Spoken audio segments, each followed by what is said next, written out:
Hi, welcome to my eclectic channel. My name is Agnes and I make videos for fun. Today I have an update on a knitting project that I started probably a year ago. I set it aside for this summer, but it'd be nice to finish a winter skirt now. I'm using a pattern in a French knitting magazine from the 1970s, 1973 to be exact. And I finished the main knitting part for the skirt, front and back. It was interesting. I don't normally follow patterns. I design. Knitting is very logical and mathematical. It's stretchy, it's forgiving. So putting together pieces when you're knitting is really not that difficult once you've learned the basics. But it's good to follow a pattern once in a while because one learns new techniques. Here what was interesting was two things. One is how the increases were made. So this is an A-line skirt, and so it's essentially built. I do have two. It's buttoned in the front, so I do have two front panels. This is the back panel. It's an A-line skirt, which means it's a triangle. Like this back one is not a triangle; it's trapezoid. And so it's simple. Like it's a simple geometrical shape. But the one thing that they did differently in this pattern and where I learned something is how they were making their increases. Normally, when I'm making a trapezoid myself and I'm figuring out my increases, I will increase one stitch on each side on a regular basis, or in this case you would decrease to go from wide to narrow. So I will decrease on each side every few rows in order to obtain the measurements that I need. Here what they did is they reduced the number of decreasing rows, and instead they were decreasing one on each side and then another two in the middle, another two. So 2 plus 2, 4, 6 total. You can tell math is my strong suit. Mental math is my strong suit. So 6 decreases per decrease row, and so then you're making fewer of them. And that was kind of interesting because the pattern is in French. I have not used patterns in French since forever, so I had to look up, thank God for the internet, surget simple, surget double, left leaning increase, right leaning decreases, they're all those things. I have their equivalent in French, which I had to learn. Another thing that was interesting was this is of a fancier construction that I normally do, so I'm looking forward to the end product. So as I've mentioned, the front of the skirt is in 2 panels and it is buttoned down the front. And so the shape of the front of the skirt is kind of complicated. There was a point when we get closer to the waist where we had to bind off a bunch of stitching at once, and that's to make a button band. So this part will be folded to accommodate for sewing buttons on one side, and then on the other side there is buttonholes. So that's another thing I had to do, was to work out buttonholes, but there were on each buttonhole row, as I was working 2 slits because it gets folded so that it makes a single buttonhole.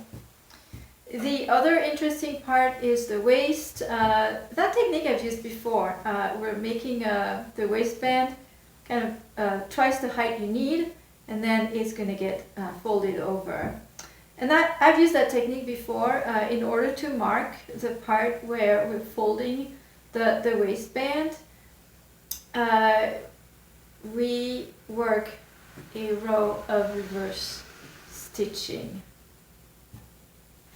One thing I've added, because I was working with separated thread, that's in my first video on this, I'm recycling I unraveled an existing sweater.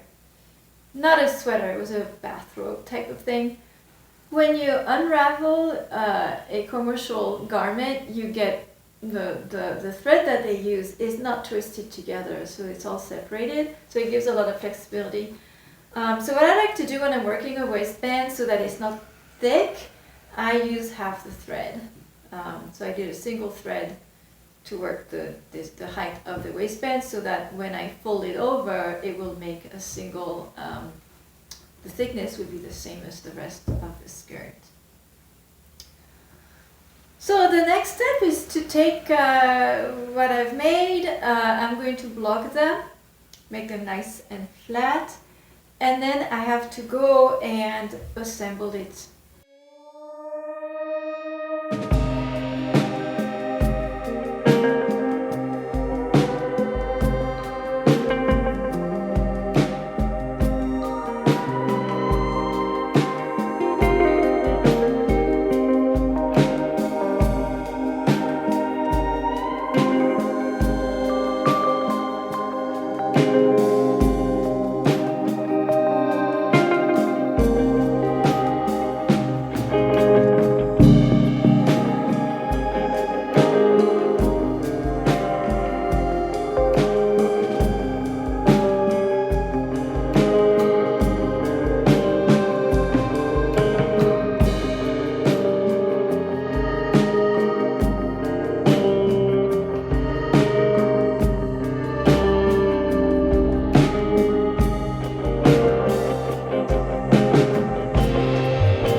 I hand stitched all the seams, I finished the buttonholes, and I sewed on the buttons. All that's left to do is to add the band at the bottom that gives the skirt all its character.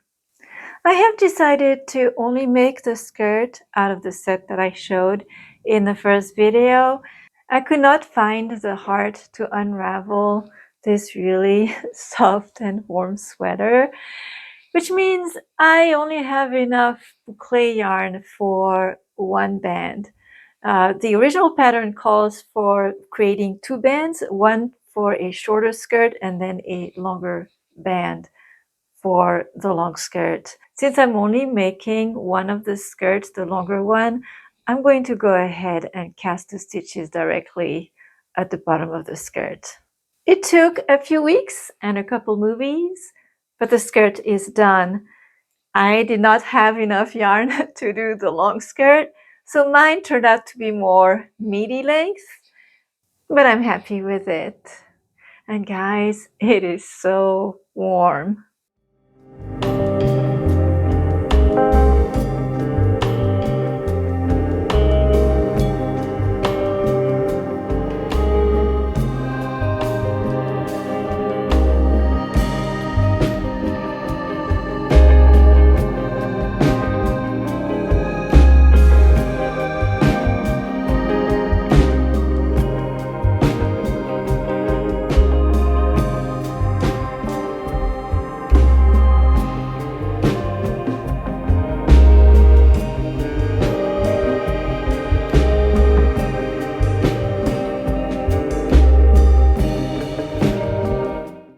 Thank you for watching. If you enjoyed this video, don't forget to give it a like, and I look forward to seeing you in the next one.